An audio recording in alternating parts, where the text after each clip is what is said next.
Ciao a tutti, benvenuti su Wow Podcast Italian. Sono Lucas e oggi ho una storia davvero interessante da raccontarvi. Ciao Lucas, ciao a tutti gli ascoltatori, sono Mia. Lucas, sembri molto entusiasta oggi. Cosa è successo? Mia, ieri sono andato dal parrucchiere per la prima volta qui in Italia. È stata un'avventura incredibile.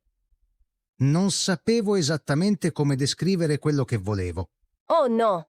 E cosa è successo, Romo? Raccontaci tutto. Ascoltatori, avete mai avuto problemi dal parrucchiere in un altro paese? Scrivetelo nei commenti. Allora sono entrato nel salone e la parrucchiera mi ha chiesto: «Buongiorno, come posso aiutarla?» Io ero un po' nervoso perché non conoscevo tutte le parole giuste. Capisco perfettamente. È difficile quando non sai le parole specifiche. E tu cosa hai risposto? Ho detto: «Vorrei tagliare i capelli, per favore». Lei ha sorriso e ha chiesto: «Come li vuole, corti o lunghi?» Sembrava una domanda semplice, ma io volevo qualcosa di specifico.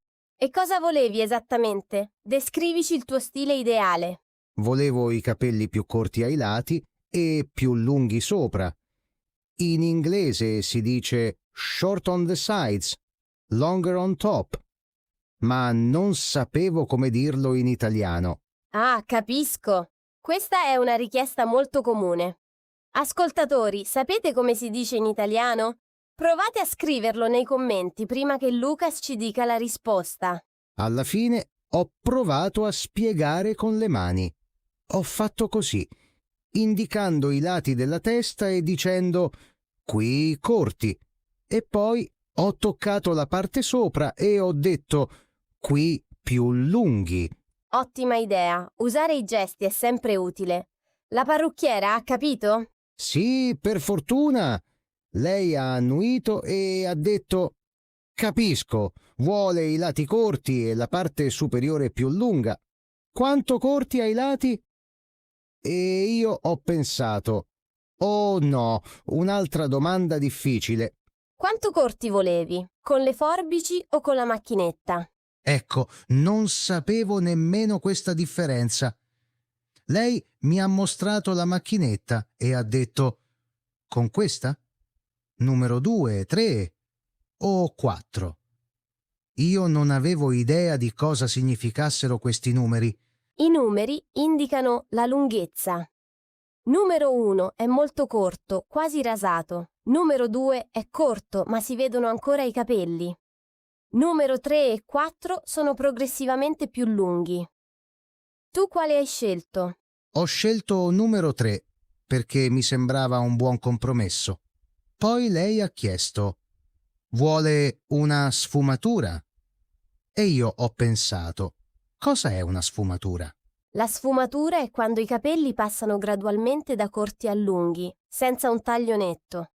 È molto popolare adesso. Ascoltatori, voi preferite con sfumatura o senza? Ditecelo. Esatto, lei me lo ha spiegato e ho detto di sì. Poi ha chiesto della frangia. «Vuole tenere la frangia o la tagliamo?» «Mia, io non ho la frangia». Forse voleva sapere se volevi crearla. La frangia sono i capelli che cadono sulla fronte. Alcuni uomini la portano laterale, altri la portano in avanti. «Ah, ho capito». Le ho detto «No, grazie, non voglio la frangia». Poi è arrivata la parte più difficile, il colore. Volevi colorare i capelli? Che avventura! Che colore volevi? No, non volevo colorarli, ma lei ha chiesto: «Facciamo anche un trattamento per i capelli? Uno shampoo speciale?» E io non sapevo cosa rispondere. I trattamenti possono essere molti. Shampoo idratante, balsamo, maschera nutriente. Dipende dal tipo di capelli. Tu che tipo di capelli hai? I miei capelli sono normali, credo. Non sono né secchi né grassi. Le ho detto: «Solo uno shampoo normale, grazie». Lei ha iniziato a tagliare e ogni tanto mi chiedeva: Va bene così? Più corto? È importante comunicare durante il taglio. Non bisogna avere paura di dire se qualcosa non va bene. Hai detto qualcosa mentre tagliava? Sì, a un certo punto ho detto forse un po' più corto qui, indicando la parte dietro. Lei è stata molto paziente e ha fatto esattamente quello che volevo. Brava la parrucchiera! E alla fine ti è piaciuto il risultato? Sì, molto. Quando ha finito, mi ha dato uno specchio e ha detto: Ecco fatto, le piace? Io ero felicissimo. Ho detto: Sì, perfetto, grazie mille. Che bella storia! E quanto hai pagato? I prezzi dal parrucchiere in Italia sono diversi rispetto al tuo paese. Ho pagato 25 euro.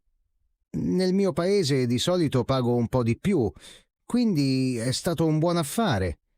E ho anche dato una mancia di 5 euro perché è stata molto gentile. Ottimo! Dare la mancia non è obbligatorio in Italia, ma è sempre apprezzato quando il servizio è buono. Ascoltatori, voi date la mancia dal parrucchiere? Scrivetelo nei commenti. Prima di andare via ho chiesto quando devo tornare per il prossimo taglio. Lei ha detto dipende da come crescono i suoi capelli, ma di solito dopo 4 o 6 settimane. Esatto, dipende molto dalla persona. Alcuni tornano ogni mese, altri ogni 2 mesi. Tu quando pensi di tornare? Probabilmente tra un mese. Mi è piaciuta molto questa parrucchiera e ora so anche come esprimermi meglio in italiano. Benissimo. Adesso voglio fare una domanda ai nostri ascoltatori. Avete imparato nuove parole oggi? Quali parole userete la prossima volta dal parrucchiere? Scrivetelo nei commenti. Sì, per favore. Vogliamo sapere le vostre esperienze. Avete mai avuto un taglio di capelli disastroso in un altro paese? O forse avete una storia divertente da raccontare? E se andate dal parrucchiere questa settimana, provate a usare queste frasi in italiano. Anche se non siete in Italia, potete praticare. Esatto! Le parole più importanti che ho imparato sono sfumatura, frangia, lati, parte superiore, macchinetta e trattamento. Sono utili, vero? Utilissime, ascoltatori, scrivetele, fate pratica. E ricordate, non abbiate paura di usare i gesti quando non sapete una parola. Gli italiani usano sempre le mani per comunicare. È vero. Io ho fatto così tante volte e ha funzionato benissimo. Mia, vuoi sapere un segreto? Certo, dimmi tutto. Mentre la parrucchiera tagliava i miei capelli, abbiamo parlato di tante cose. Di cibo, di calcio, della città. È stato un ottimo modo per praticare l'italiano in modo naturale. Che bello, il parrucchiere è un posto perfetto per conversare in italiano. Di solito sono molto amichevoli e pazienti. Di cosa avete parlato esattamente? Lei mi ha chiesto da dove vengo, da quanto tempo sono in Italia, se mi piace la cucina italiana. È stato come una lezione di italiano gratuita mentre mi tagliava i capelli. Fantastico! Ascoltatori, questa è una grande opportunità. Quando andate dal parrucchiere non state solo in silenzio, parlate, fate domande. È un momento perfetto per praticare. Assolutamente. E se fate errori, non importa. La mia parrucchiera ha corretto gentilmente alcune mie frasi e mi ha insegnato nuove espressioni. Che esperienza meravigliosa! Prima di finire voglio chiederti, consiglieresti questa parrucchiera ad altri? Sì, sicuramente. Anzi, ho già preso un appuntamento per il mese prossimo. Ho detto, posso prenotare per tra 4 settimane? E lei ha controllato l'agenda e mi ha dato un appuntamento. Perfetto! Ricordatevi, ascoltatori, posso prenotare un appuntamento? È una frase molto utile e quando chiamate potete dire vorrei fissare un appuntamento per un taglio di capelli. Sì. E se non potete andare, ricordatevi di cancellare. Potete dire devo cancellare il mio appuntamento o posso spostare il mio appuntamento. Ottimi consigli! Allora, ascoltatori, Allora, ascoltatori,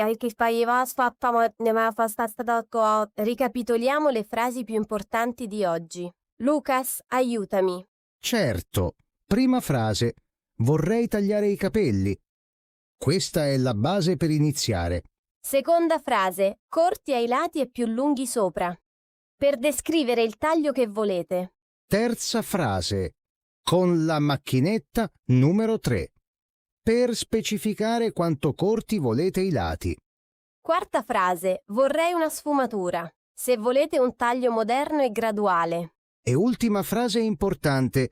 Posso prenotare un appuntamento per la prossima volta. Perfetto. Ascoltatori, scrivetevi queste frasi, praticate davanti allo specchio. E la prossima volta che andate dal parrucchiere sarete pronti.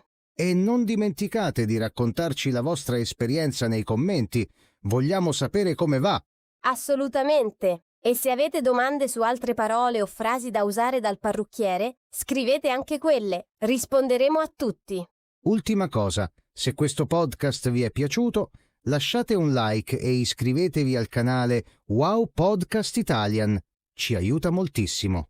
Sì, per favore. E condividete questo episodio con i vostri amici che studiano italiano. Più siamo, più ci divertiamo. Allora, ascoltatori, è tutto per oggi. Grazie mille per averci ascoltato. Grazie a tutti. Continuate a praticare il vostro italiano e ci vediamo nel prossimo episodio. Ciao! Ciao a tutti, a presto.